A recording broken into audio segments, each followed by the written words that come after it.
Welcome back to channel job study தமிழ்ல செம்ம happy நியூஸ்ங்க. சொல்லப்போனால் நம்ம சேனலில் தான் ஃபஸ்ட்டு அப்டேட் பண்ணுறேன் அப்படின்னு சொல்லி நினைக்கிறேன். இந்த வருஷத்துக்கான புதிய ரயில்வே வேலை வாய்ப்புக்கான அறிவிப்பு வந்தாச்சு. கிட்டத்தட்ட 10,000 காலி பணியிடம். இப்போ ரீசெண்டாக ஒரு ஆர்டர் வீடியோ போட்டிருந்தேன். அதாவது ரயில்வேல அடுத்ததாக assistant loco pilot vacancy fill பண்ண போகிறாங்க இந்த 2025க்கானது அப்படின்னு சொல்லி. ஓகே, அதே மாதிரி பார்த்தீங்கன்னா அதற்கான ஷார்ட் நோட்டீஸை எம்ப்ளாய்மெண்ட் நியூஸ் பேப்பரில் வந்து ரிலீஸ் பண்ணிட்டாங்க. ஓகே, ஸோ இதை பார்த்தினா முழு தகவலை சொல்கிறேன், தயவு செய்து மிஸ் பண்ணிடாதீங்க. நிறைய வேகன்சி இருக்குது, A to Z டீட்டெயில்ஸை தெளிவாக சொல்கிறேன். இது போன்ற ஃப்ரீ ஜாப் அப்டேட்ஸை குயிக்காக தெரிஞ்சுக்க நம்ம சேனலை சப்ஸ்கிரைப் பண்ணிக்கோங்க. பக்கத்தில் உள்ள பெல்லை ப்ரெஸ் பண்ணி ஆலில் செட் பண்ணி வச்சுக்கோங்க. Okay, so ministry of railways railway recruitment போர்ட்லேருந்து recruitment of assistant loco pilot, அதாவது ALP அப்படின்னு சொல்லுவாங்க.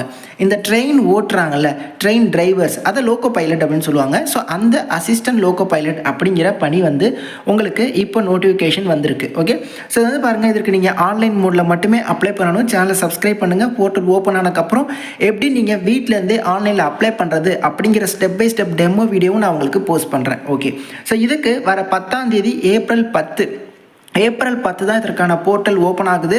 நல்லா நோட் பண்ணிக்கோங்க. அதுலேருந்து மே 9 வரையும் டைம் இருக்குமா, அதுக்குள்ளே நீங்கள் இதற்கு ஆன்லைனில் அப்ளை பண்ணணுங்க.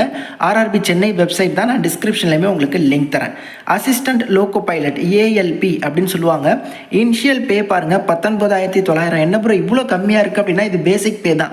இது இல்லாமல் அடிஷ்னல் அலவன்ஸ் பெனிஃபிட்ஸ் எல்லாமே சேர்த்து ஆரம்ப சம்பளமே 35,000க்கு மேலே தான் நிச்சயமாக உங்களுக்கு வந்து இருக்கும். ஓகே, 18லேருந்து 30 வயசு வரை உள்ள ஆண்கள் பெண்கள் இருபாலரும் அப்ளை பண்ணலாம். ப்ரோ இது வந்து இந்த மாதிரி ஒர்க்காக இருக்கே, பெண்கள் அப்ளை பண்ணலாமா? தாராளமாக அப்ளை பண்ணலாம். மேல் ஃபீமேல் இருபாலரும் 18லேருந்து 30 வயது வரை உள்ளவங்க. SC STனா +5 இயர்ஸ் சேர்த்துக்கோங்க, 35 வயது வரையும். BC MBC DNC BCMனா நீங்கள் OBCயில் இருவீங்க, +3 இயர்ஸ் சேர்த்துக்கோங்க, 33 வயது வரை அப்ளை பண்ணலாம். டீட்டெயில்டு நோட்டிஃபிகேஷன் பார்த்தீங்கன்னா 10ஆம் தேதி ஏப்ரல் 10 ஓப்பன் ஆகுதா, நெருக்கத்தில் டீட்டெயில் நோட்டிஃபிகேஷன் வரும். அதில் வந்தக்கப்புறம் எந்த தேதியிலேருந்து எந்த தேதிக்குள்ளே பிறந்தவங்க எந்த கம்யூனிட்டி அப்படிங்கிறதையும் நான் தெளிவாக சொல்லிடுறேன். அதாவது டேட் வைஸே நான் உங்களுக்கு சொல்கிறேன். மொத்தமாக 9,900 வேக்கன்சி அப்படிங்கிறது இருக்குது. ஸோ இந்த ஒரு ஆப்பர்ச்சுனிட்டிக்கு பாருங்கள், A1 மெடிக்கல் ஸ்டாண்டர்ட் கேட்குறாங்க. அதாவது ஸ்பெக்ஸ் போட்டவங்க நீங்கள்லாம் வந்து இதற்கு எலிஜிபிள் கிடையாது. ஏன்னா இது வந்து பார்த்திங்கன்னா ட்ரெயின் ஓட்டுற வேலை, உயிர் சம்மந்தப்பட்ட வேலை அப்படிங்கிறதுனால இது போன்ற விஷயங்கள் எல்லாமே அவங்க ரொம்ப அட்டென்டிவாக பார்ப்பாங்க. ஸோ இது வந்து பாருங்கள் என்ன கொடுத்துருக்காங்க அப்படின்னா, இதுக்கு வந்து நீங்கள் வழக்கம் போல் ஆன்லைனில் அப்ளை பண்ணணும். இந்த தகவல் எல்லாமே வந்து கொடுத்துருக்காங்க. நான் வந்து இதுக்கு என்ன கல்வி தகுதி, என்னென்ன படிக்கணும், எப்படி ஷார்ட் லிஸ்ட் பண்ணுவாங்க அப்படிங்கிறத கடந்த முறை வந்த நோட்டிஃபிகேஷனை வச்சு சொல்லிடுறேன். கடைசியாக எப்போ வந்துச்சு அப்படின்னா 2024, அதாவது போன வருஷம் ஜனவரி மாதம், அதாவது போன வருஷத்தோட சொல்லப்போனால் ஃபஸ்ட்டு நோட்டிஃபிகேஷனே இதுதான். அதே மாதிரி இந்த 2025லையும் சொல்லப்போனால் ரயில்வேயோட ஃபஸ்ட்டு நோட்டிஃபிகேஷன் இந்த அசிஸ்டன்ட் லோகோ பைலட் தான் ரிலீஸ் பண்ணுறாங்க. நான் கடந்த முறை வந்த நோட்டிஃபிகேஷனை வச்சு டீட்டெயில்டாக இதற்கு என்ன தகுதி அப்படிங்கிறத நான் சொல்லிடுறேன். கடந்த முறை கூட கிட்டத்தட்ட 5,600 வேக்கன்சி தான். இந்த டைம் பாருங்கள் 9,900 வேக்கன்சி இருக்குது. இந்த வேலைவாய்ப்புக்கு ஃபீஸ் அப்படிங்கிறது இருக்குது 500 ரூபாய். SC ST all female candidates, அப்புறம் வந்து எக்ஸ் சர்வீஸ்மேன் அவங்களுக்குலாம் 250 ரூபாய். யாருக்கெல்லாம் 500 ரூபாய் ஃபீஸோ அவங்கெல்லாம் முதல் எக்ஸாமினேஷன் அட்டன் பண்ண உடனே, அதாவது எக்ஸாம் கிளியர் பண்ணணும்னு கிடையாது, முதல் எக்ஸாம் அட்டன் பண்ண உடனே 400 ரூபாயை ரீஃபண்ட் பண்ணிடுவாங்க. யாருக்கெல்லாம் 250 ரூபாய் ஃபீஸோ அவங்க முதல் எக்ஸாம் அட்டன் பண்ணோன்னே 250 ரூபாயும் ரீஃபண்ட் பண்ணிடுவாங்க. இந்த ரீஃபண்ட் வாங்குறதுக்கான பேங்க் டீட்டெயில்ஸ் ஆன்லைனில் அப்ளை பண்ணுறப்போ நீங்கள் கொடுக்கணும். அதில் நீங்கள் என்ன கொடுக்கணும் அப்படிங்கிறது போர்ட்டல் ஓப்பன் ஆகட்டும், நான் உங்களுக்கு சொல்கிறேன். இந்த வேலைக்கு எப்படி ஷார்ட் லிஸ்ட் பண்ணுறாங்க அப்படின்னா, ஃபஸ்ட்டு 2 தேர்வு இருக்குது. First stage computer based examination, second stage அப்படின்னு சொல்லிட்டு. அதுக்கப்புறம் ஒரு aptitude test, document verification, medical examination. மொத்தமாக இந்த மாதிரி 5 இது இருக்குது. இதில் இந்த முதல் 2 கிளியர் பண்ணாலே ஓரளவு நம்ம கிராக் பண்ண மாதிரி தான் இந்த ஆப்பர்ச்சுனிட்டியை. CBT 1 அப்படிங்கிறது எப்படி இருக்கும் அப்படின்னு சொல்கிறேன். இந்த CBT 1 அதாவது ஃபஸ்ட்டு எக்ஸாம் வந்து பார்த்திங்கன்னா 1 மணி நேரம் நடக்கும். 75 கொஷின் கேட்பாங்க. ஒரு கொஸ்டினுக்கும் 1 மார்க்கு. ஒரு கொஷின் தப்பாக எழுதுறீங்க அப்படின்னா 0.33 மார்க் டிடெக்ட் பண்ணுவாங்க. அதாவது நெகட்டிவ் மார்க்குமே உண்டு அப்படின்னு சொல்லியிருக்காங்க. இந்த ஒரு CBT 1 அப்படிங்கிறது மல்டிபிள் ஷிஃப்ட்டில் நடக்கும். அதாவது கிட்டத்தட்ட ஒரு 10-15 நாள் நடக்கும். உங்களுக்கு என்னைக்கு என்ன டைமு எந்த இடம் அப்படிங்கிறத ஹால் டிக்கெட்டில் மென்ஷன் பண்ணி வரும். ஓகே, மொத்தமாக 1 மணி நேரம் 75 கொஸ்டின். கொஸ்டின். ஸோ இதில் வந்து பாருங்கள், CBT 1ல் உங்களுக்கு என்னென்ன கேள்விகள் வரப்போகுது அப்படின்னா மேக்ஸ், அதாவது ஆப்டிடியூட், இதுதான் உங்களுக்கான சிலபஸ். ஸோ இந்த ஆப்டிடியூட் ரிலேட்டட், அப்புறம் வந்து மென்டல் எபிலிட்டி, அதாவது ரீசனிங் தொடர்பாகவும் உங்களுக்கு வந்து கேள்விகள் இருக்கும். அப்புறம் ஜென்ரல் சயின்ஸ், அதாவது physics, chemistry, life science cover பண்ணி 10ஆம் வகுப்பு தரத்தில் இருக்கக்கூடிய ஜென்ரல் சயின்ஸு, அப்புறம் ஜென்ரல் அவேர்னஸ், இந்த 4 இதுலேருந்து தான் உங்களுக்கு 75 கொஸ்டினுக்கான கேள்விகள் வரும். ஓகே, அதில் நல்ல ஸ்கோர் எடுக்கிறவங்கள நெக்ஸ்ட்டு CBT 2க்கு இவங்க வந்து ஷார்ட் லிஸ்ட் பண்ணுவாங்க. CBT 2 அப்படிங்கிறது 15 டைம் எடுப்பாங்களாம். அதாவது எவ்வளோ வேக்கன்சியோ இன்ட்டு 15 போட்டுக்கோங்க. அவ்வளோ பேரை CBT 1லேருந்து CBT 2க்கு இவங்க வந்து கால்ஃபர் பண்ணுவாங்க. CBT 2 அப்படிங்கிறதுல 2 பார்ட் இருக்கும். அதாவது 2வது எக்ஸாமில் 2 பார்ட் இருக்கும், பார்ட் ஏ பார்ட் பின்ட்டு. இந்த CBT 2 அப்படிங்கிறது 2.5 மணி நேரம் நடக்கும். 175 கொஸ்டின்ஸ் கேட்கப்படும். பார்ட் ஏல 90 நிமிஷம் 100 கொஸ்டின், பார்ட் பியில் 75 கொஸ்டின் கேட்பாங்க. இதுலேயுமே வந்து உங்களுக்கு நெகட்டிவ் மார்க் அப்படிங்கிறது இருக்குது. So syllabus for part A பாருங்கள், அதே தான். Mathematics, aptitude, general intelligence and reasoning, basic science and engineering, அங்கே என்ன படிக்கிறோமோ அதே தான் இங்கேயும். இங்கே கொஞ்சம் நிறைய கொஸ்டின்ஸ் அப்படிங்கிறது இருக்கும். பார்ட் பி பாருங்கள், பார்ட் பி அப்படிங்கிறது குவாலிஃபைங் நேச்சர். அதுக்கு வந்து பார்த்தீங்கன்னா ஒரு குறிப்பிட்டது இருந்தாலே அதில் வந்து நீங்கள் கிளியர் பண்ண மாதிரி தான். அது வந்து மெரிட் அப்படிங்கிற மாதிரிலாம் கிடையாது. ஸோ அது வந்து பார்த்தீங்கன்னா நிறைய ட்ரேட்ஸ் இருக்கும், அது தொடர்பான கேள்விகள் அப்படிங்கிறது உங்களுக்கு கேட்பாங்க. ஓகே, ஸோ இதில் வந்து பாருங்கள், நீங்கள் வந்து இப்போது குவாலிஃபிகேஷன் நம்ம ஃபஸ்ட்டு பார்க்கணும். ITI, diploma, BTech eligible. அந்த குவாலிஃபிகேஷனை பொறுத்து இந்த சைடு என்னென்ன ட்ரேட், என்னென்ன சப்ஜெக்ட்ஸ் இருக்கோ அந்த சப்ஜெக்ட்ஸை நம்ம சூஸ் பண்ணி அது தொடர்பான கேள்விகள் கேட்பாங்க. அது மாதிரி தான். ஸோ அடுத்து பார்த்தீங்கன்னா கம்ப்யூட்டர் பேஸ்டு ஆப்டிடியூட் டெஸ்ட் அப்படின்னு சொல்லுவாங்க.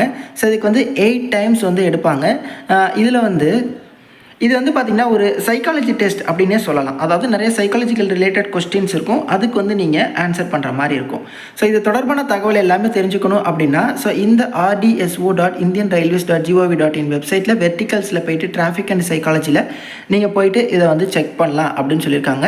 நான் இந்த ஓல்டு நோட்டிஃபிகேஷன் PDFமே நான் டிஸ்கிரிப்ஷன் பாக்ஸை தர நீங்கள் செக் பண்ணுங்கள். அதுக்கப்புறம் டாக்குமெண்ட் வெரிஃபிகேஷனும் மெடிக்கல் எக்ஸாமினேஷனும் இருக்குது. ஏன் ப்ரோ இதுக்கு இவ்வளோ ப்ரொசீஜர் வச்சுருக்காங்க அப்படின்னா, நான் ஆல்ரெடி சொன்ன மாதிரி இது வந்து ட்ரெயின் ஓட்டுற வேலை, கண்டிப்பாக உயிர்கள் சம்மந்தப்பட்ட வேலை. அதனால நல்ல திடகாத்திரமும் நல்ல ப்ரெசன்ஸ் ஆஃப் மைண்டு இருக்கக்கூடிய ஆட்களை இவங்க வந்து எடுப்பாங்க. அதுக்காக இது ரொம்ப சிரமம் அப்படின்னு சொல்லலை, சிரமம் தான். ஆனால் பாஸ் ஆகிட்டு தானே இருக்காங்க, கிளியர் பண்ணி போயிட்டு தானே இருக்காங்க. முயற்சி செஞ்சால் முடியும் அப்படின்னு சொல்கிறேன். அதுவும் பாருங்கள், கடந்த முறையிலேருந்து இந்த தேர்வை நீங்கள் தமிழில் எழுதிக்கலாம். அதாவது CBT 1 CBT வந்து 2 எக்ஸாமும் வந்து உங்களுக்கு இங்கிலீஷ் அப்புறம் வந்து ரீஜனல் லாங்குவேஜ்லேயும் இருக்கிறதுனால நீங்கள் தமிழை கூட சூஸ் பண்ணி வந்து எழுதிக்க முடியும். அந்த ஆப்ஷனுமே இருக்குது.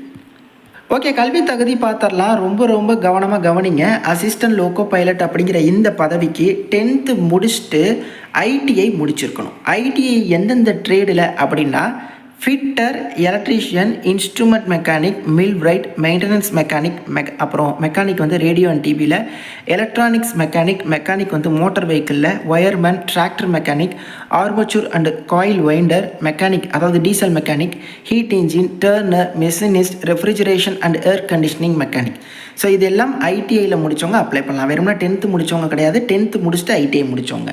அப்படி இல்லைனா 10th முடிச்சுட்டு இந்த ரயில்வே ஆக்ட் அப்ரண்டிஸ் முடிச்சிருப்பாங்க, அவங்க முடிச்சிருந்தா, அதாவது ரயில்வேயில் மட்டும் முடித்த ஆக்ட் அப்ரண்டிஸ் அப்படின்னு சொல்லுவாங்க, நீங்கள் அப்ளை பண்ணலாம். அப்படி இல்லைனா 10th முடிச்சுட்டு டிப்ளமோ முடித்தவங்க, diploma mechanical, electrical, electronics, automobile, இந்த 4 டிபார்ட்மெண்ட் தான்.